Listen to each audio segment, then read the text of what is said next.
Colours. हम ICSE board class 8 mathematics सेलिनम application कर रहे थे, जिसका हमने चैप्टर नंबर 16 कंप्लीट करना स्टार्ट किया था। प्रीवियस वीडियो में हमने एक्सरसाइज 16A का क्वेश्चन नंबर 9 तक कंप्लीट कर लिया है। आज हम देखेंगे इसका क्वेश्चन नंबर 10। तो देखो क्वेश्चन नंबर 10 में हमें करना क्या है कि ये कह रहे हैं the figure given below shows a pentagon. कह रहे हैं कि ये जो डायग्राम नीचे दिया हुआ है ये एक पेंटागन का डायग्राम है। पेंटागन मतलब होता है जिसकी 5 साइड्स होती हैं। ABCDE उस पेंटागन का नाम है। With side AB and ED parallel to each other. अब AB और ED दोनों क्या है, पैरेलल है। इसका मतलब ये वाली जो साइड है और ये वाली जो साइड है वो एक दूसरे के पैरेलल है, AB और ED। क्लियर। अब अगर इनने पैरेलल लाइन का कंसेप्ट दिया है तो कुछ ना कुछ उसकी प्रॉपर्टी भी लगेगी, वो हम आगे देखेंगे कि कैसे हम उसको यूज कर सकते हैं। इसके बाद कह रहे हैं कि to each other and angle B का ratio C ratio D is equal to 5, 6, 7। मतलब BCD एंगल का रेशियो दे दिया है इन्होंने। एंगल B हमारा यहाँ पर अगर डायग्राम में देखो एंगल B और एंगल C और एंगल D, इन तीनों एंगल का रेशियो दे दिया है।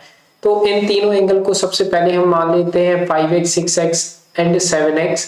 तो लेट हम यहाँ पे लिखते हैं सॉल्यूशन।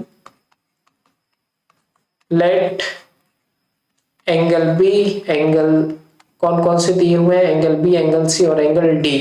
तो इनको हम मान लेते हैं 5, 6, 7 दिया था तो 5x, 6x एंड 7x। ठीक है। अब जो हमारी नेक्स्ट प्रायोरिटी है, इसमें देखो टोटल कितने एंगल्स हैं, 5 एंगल्स हैं, है ना। तो पहले हम निकाल लेते हैं sum of all angles. Sum of all angles वाला हमने ऑलरेडी पढ़ चुका है फॉर्मूला, वो लगा करके पहले हम सारे एंगल का सम निकाल लेते हैं, क्योंकि बेसिकली हम इस एक्सरसाइज में देख चुके हैं कि वही फॉर्मूला यूज हो रहा है बार बार। ठीक है। तो ये लिख दिया मैंने formula.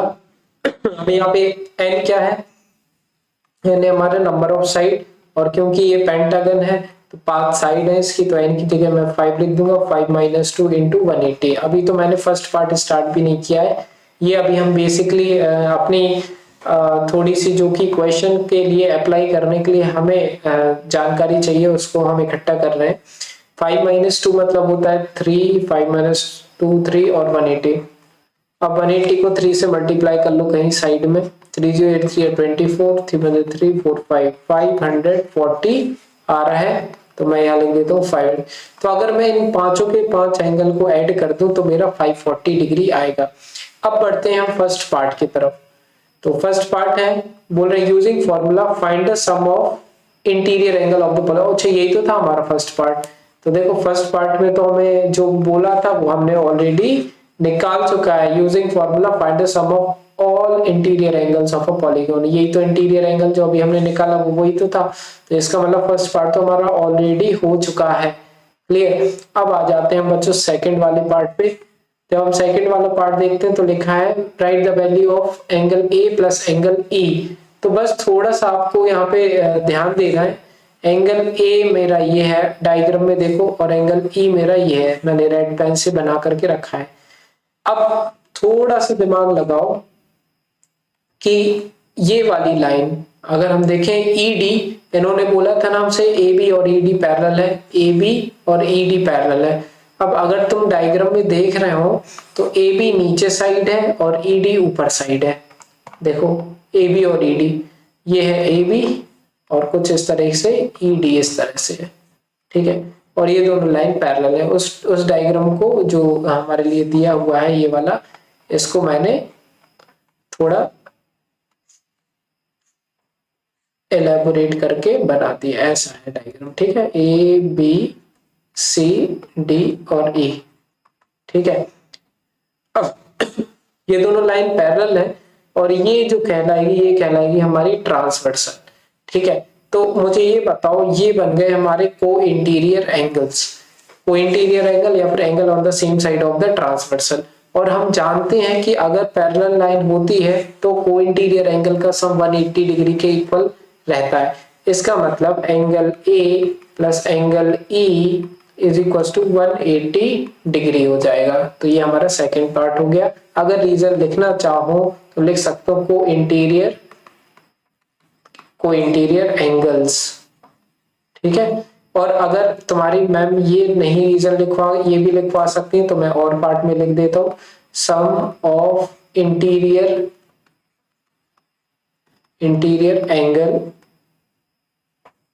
Angle of same side of a transversal. ठीक है, तुम्हारे टीचर जो भी रीजन लिखवाना चाहे दोनों में से एक ना एक वो लिखवाएंगे। तो ये हो गया। तो इस तरह से बच्चों सेकंड पार्ट हो चुका है। आपको ये डायग्राम बनाने की कोई जरूरत नहीं है, सिर्फ आप डायरेक्ट जो भी मैंने यहाँ पे लिखा हुआ है बस वो लिख दोगे तो काम हमारा इजीली बन जाएगा। तो सेकंड पार्ट यहाँ से हो चुका है हमारा कंप्लीट। अब हम आ जाते हैं थर्ड पार्ट पे। अब थर्ड पार्ट को अगर हम देखें तो इन्होंने बोला कि बताओ फाइंड एंगल बी सी और डी। कह रहे हैं एंगल बी सी और डी बताओ क्या होगा। तो ठीक है, कोई दिक्कत नहीं है। थर्ड पार्ट में सबसे पहले मैं डायग्राम मैं बना लेता हूँ। तो कुछ इस तरह से वो डायग्राम है। तो इसमें ए बी सी डी और ई। ठीक है, अभी अभी हमने देखा कि मैंने इनके नाम दिए थे बी सी और डी को 5 6 7, है ना। बी सी डी को 5 6 7। तो एंगल बी था हमारा 5x, सी था हमारा 6x और डी था हमारा 7x। और अभी अभी हमने एंगल ए और एंगल ई का सम निकाला था, 180 डिग्री निकाला था। तो मैं लिख देता हूँ angle A plus angle E. तो मैं सबसे पहले साथ में लिख देता हूँ क्योंकि इनका सम 180 डिग्री है। तो ए ई तो हो गए मेरे। अब बच्चे हमारे बी सी डी। तो angle B plus angle C plus angle D. अब ये सारे एंगल को अगर मैं प्लस कर देता हूं तो अभी अभी हमने फर्स्ट पार्ट में निकाला था सम ऑफ ऑल एंगल। तो वो किसके इक्वल आया था मेरा, किसके इक्वल आया था हमारा 540 डिग्री के इक्वल आया था। तो मैंने इन सारे एंगल को प्लस किया तो मैं उसकी जगह क्या लिख सकता हूँ 540 डिग्री। अब एंगल ए और एंगल ई को अभी अभी मैंने देखा सेकंड पार्ट में, तो कितने के इक्वल है ये 180 डिग्री के। एंगल बी जो है वो है मेरा 5x के इक्वल, एंगल सी है 6x के इक्वल और एंगल डी है 7x के equal, equals to 540 degree. Clear. अब इसको जोड़ लो, 180 प्लस में इस साइड आएगा तो माइनस में हो जाएगा। ठीक है, तो मैं वही करता हूँ और यहाँ पे इन सबको प्लस कर दूं। तो 5 प्लस 6 11, 11 प्लस 7 18। तो मैं 18x यहाँ लिखा और 540 180 प्लस में था तो इस साइड आएगा तो माइनस में। अब 18x इक्वल टू 540 में से 180 माइनस कर दो तो 0 में से 0 गया 0, 4 का हो गया 14, 5 का हो गया 4, 14 में से 8 माइनस को तो 6 आ जाएगा, 4 में से 1 माइनस करेंगे तो 3 आ जाएगा। तो 360 डिग्री आ जाएगा। अब x की वैल्यू चाहिए तो 360 अपॉन 18 आ जाएगा क्योंकि 18 x के साथ मल्टीप्लाई में सेट आएगा तो डिवाइड में आ जाएगा। इसके बाद 18 बन जाए 18, 18 2 जा 36 और ये 20 तो एक जीरो भी आ जाएगा ना, इसको डिवाइड करेंगे तो 20 डिग्री।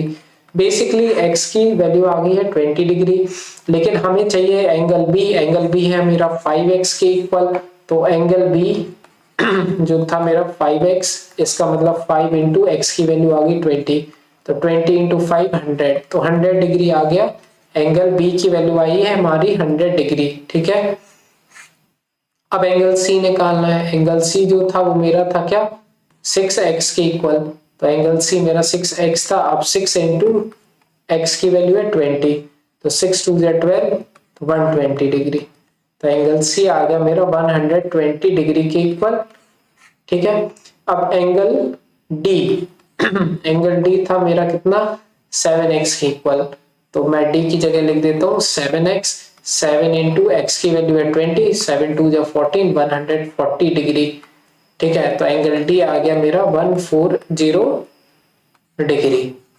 ठीक है, तो ये आ गया एंगल डी की वैल्यू। तो अल्टीमेटली हो चुका है हमारा ये वाला क्वेश्चन भी complete, that is question number 10 हमारा हुआ कंप्लीट।